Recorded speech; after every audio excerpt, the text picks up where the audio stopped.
आज एक आर्टिकल आया हुआ है, पॉपी लव इन अफ़गानिस्तान। तो ये काफ़ी बार रिपीट भी हो चुका है टॉपिक, तो इसके ऊपर डिटेल नोट्स बनाए हुए थे एक बार, तो हम लोग उन्हीं को जो एक बार देख लेंगे। पहली चीज़ ये है कि क्या क्या कवर किया है इसमें, जनरल फैक्ट देख लीजिए क्या क्या कवर किया गया, और उसके बाद यहाँ से शुरू होता है। हक्कानी नेटवर्क के बारे में कभी पूछा जाएगा तो आपको पता होना चाहिए कि हक्कानी नेटवर्क जो है अफ़गानिस्तान से रिलेटेड है। कभी प्रीलिम्स में ऐसा क्वेश्चन आ सकता है मैप करने के लिए। उसके बाद ये फैक्ट है जो आप पक्का याद रखिए, इवन सृष्टि देशमुख जी के जो हस्बैंड हैं वो भी भूल गए थे वाला फैक्ट, तो इस फैक्ट को पक्का याद रखिए कि गोल्डन ट्रायंगल में कौन कौन से कंट्रीज़ हैं। Burma, Thailand, Laos. याद कैसे करेंगे? बीटी करोगे तो एल लग जाएगा, ठीक है, गोल्डन ट्रायंगल के लिए। और गोल्डन क्रीसेंट के लिए एपीआई चाहिए होता है, ठीक है। गोल्डन क्रीसेंट मतलब अफ़गानिस्तान, पाकिस्तान, ईरान। ये दो फैक्ट पक्का याद रखिए, बाकी चाहे सब भूल जाइए। इंडिया के बारे में जानते हैं क्या है। Heroine is made from Poppy, ये एक फैक्ट है। Opium is used in medicine like codeine extracted from opium. ये सब ज़रूरत नहीं पड़ेगा, जो ज़रूरत वाली चीज़ें रहेंगी उस पर मैं एम्फेसिस करके बताऊँगा, ठीक है। India decided to produce alkaloids at facilities Ghazipur, Neemach, controlled by Revenue Department under Ministry of Finance. Roping in private investment plus Narcotics Commission gives permission to the make drugs using opium. Export and import of narcotics drugs permission given by Narcotics Commission. ठीक है, DGCI permission नहीं देता, यानी DGCI या DGTR का कोई role नहीं होता इसमें, नारकोटिक्स कमीशन का रोल होता है। देन उसके बाद आता है opium poppy contains alkaloid such as morphine, codeine, thebaine, narcotine, पेपावरीन।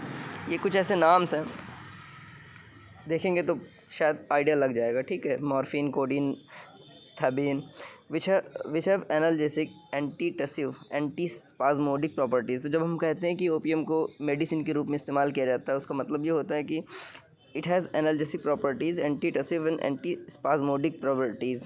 Spasmodic मतलब कि अचानक से जब मूड बदल जाते हैं लोगों के, ठीक है, दैट इज़ कॉल्ड स्पाज्म। उसके बाद CPS, concentrated poppy straw. The variety of opium can be grown indoor too. UP, Rajasthan, MP are traditionally opium growing state based on the license issued by Central Bureau of Narcotics.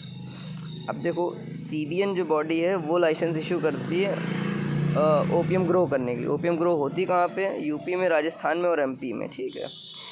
According to a report by the United Nations Office on Drugs and Crime, India is one of the major hubs of illicit drug trade, ranging from age-old cannabis to newer prescription drugs like tramadol and designer drugs like methamphetamine. इन दो drugs के नाम याद रखिए, tramadol and methamphetamine. क्या है? तो ये बता रहा है कि UNODC की रिपोर्ट बताती है कि India has been major hub of illicit drug trade. और अभी इंटरपोल की मीटिंग हुई थी, उसमें भी मोदी जी ने बोला हुआ था कि ऑर्गेनाइज क्राइम और ड्रग ट्रेड को जो है कर्ब करना है, उसको रोकना है, ठीक है। ट्रेमाडोल और मेथाम्फेटामाइन। अबाउट ओपियम क्रॉप के बारे में एक बात याद रखिए हमेशा कि नेटिव है ये ईस्टर्न मेडिटेरियन की। ये क्वेश्चन अभी पूछा नहीं जाएगा वैसे, लेकिन पता कर लीजिए, नेटिव है ये क्रॉप जो है वो ईस्टर्न मेडिटेरियन की है। Then field becomes waterlogged, the plants wither and die, plus high velocity dry winds are detrimental for the crop। यानी कि ज़्यादा तेज़ हवाएं चलेंगी या फिर वाटर लॉगिंग हो जाएगी तो वो डेट्रीमेंटल होती है क्रॉप के लिए। अब आपको ये बताना है कि वाटर लॉगिंग किस क्रॉप के लिए फ़ायदेमंद होती है। Warmth and dry weather, no frost for the good growth. Frost नहीं चाहिए होती है।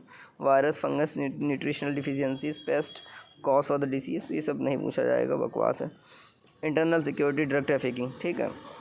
द मेजर ड्रग लॉज, तो एक कानून के नाम याद रखिए, नार्कोट्रोपिक, NDPS कहते हैं इसको, ठीक है, NDPS एक्ट। और CBN जो है, CBN establish under ministry of home, narcotics commission handles import export. तो मिनिस्ट्री ऑफ होम के अंतर्गत CBN काम करती है, सेंट्रल ब्यूरो ऑफ नारकोटिक्स, और इंपोर्ट एक्सपोर्ट ये सब जो है अलाउ करती है narcotics commission. Cultivation and manufacturing of opium, central government responsibility, ठीक है। Under this act narcotics drugs and consultative committee to give advice to the centre and fund can be created under the act.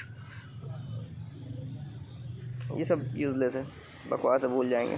The prevention of illicit trafficking in narcotics drugs and psychotropic substance, NDPS वाला जो act है उसको नाम याद रखिए उसका। फिर इसका हिस्टोरिकल एंगल, इसकी भी कोई ज़रूरत नहीं। Narcotics drugs and cosmetic act के अंतर्गत इसमें जो है प्रोविज़न्स हैं, एंटी नारकोटिक्स प्रोविजंस। फिर उसके बाद नारकोटिक्स कंट्रोल ब्यूरो NCB। देखो नारकोटिक कंट्रोल ब्यूरो जो है वो मिनिस्ट्री ऑफ होम के अंतर्गत है, ठीक है। Setup as a psychotropic substance, it is the apex coordinating agency under the national policy narcotics drugs and psychotropic substance. सब ये मतलब इस बॉडी के बारे में, NCB के बारे में बस ये याद रखिए कि ये मिनिस्ट्री ऑफ होम के अंतर्गत काम करती है। फिर एक दूसरी बॉडी है सेंट्रल ब्यूरो ऑफ नारकोटिक्स। तो एक है NCB, एक है CBN। तो जो CBN वाली बॉडी है सेंट्रल ब्यूरो ऑफ नारकोटिक्स, वो है मिनिस्ट्री ऑफ फाइनेंस के अंतर्गत, ठीक है। और नारकोटिक्स कंट्रोल ब्यूरो NCB जो है वो मिनिस्ट्री ऑफ होम के अंतर्गत। बस दो ही बातें इसमें काफ़ी इम्पोर्टेंट है। व्हाट एल्स कम्स, उसके बाद ये कुछ फैक्ट हैं, अगर ये याद रह जाएंगे तो हेल्पफुल रहेगा। India is a signatory to the single convention on narcotics drugs 1961, convention on the psychotropic substance, United Nations convention against illicit traffic in narcotics drugs and psychotropic substance 1988। बस इतना समझना है कि India is signatory to the narcotics drugs convention.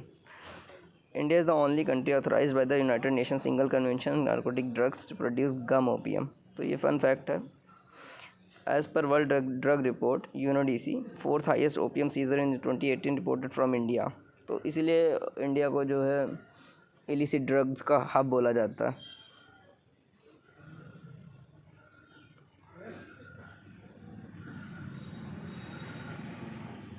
फिर जो आज fact आया वो ये आया है कि 32% क्रॉप कल्टीवेशन एरिया जो है वो इंक्रीज़ हुआ है। Then you must know that 80% of all poppy exported from Afghanistan. A crucial pillar of Afghanistan economy, opium contributes 9 से 14% ऑफ GDP। तो basically most of the time when this news comes, it mostly argues about the role of opium in the economy and the democracy of Afghanistan. How Taliban survived in these years. Sources to fund. Radio Free Europe reported from a confidential reported commissioned by NATO. Taliban has achieved financial and military independence close to 416 million from drug trafficking.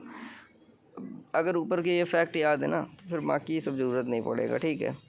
ये याद रखना है कि near about agriculture का 30 से 35% जो agriculture की value होती है वो पॉपी से जनरेट करते हैं ये लोग। और पूरी दुनिया में जो ओपियम सप्लाई होती है उसका 80% अफ़गानिस्तान से सप्लाई होती है। Then sharp rise in drug trafficking, opium, heroin, methamphetamine as per recent UNODC report. बस यही है इसमें, और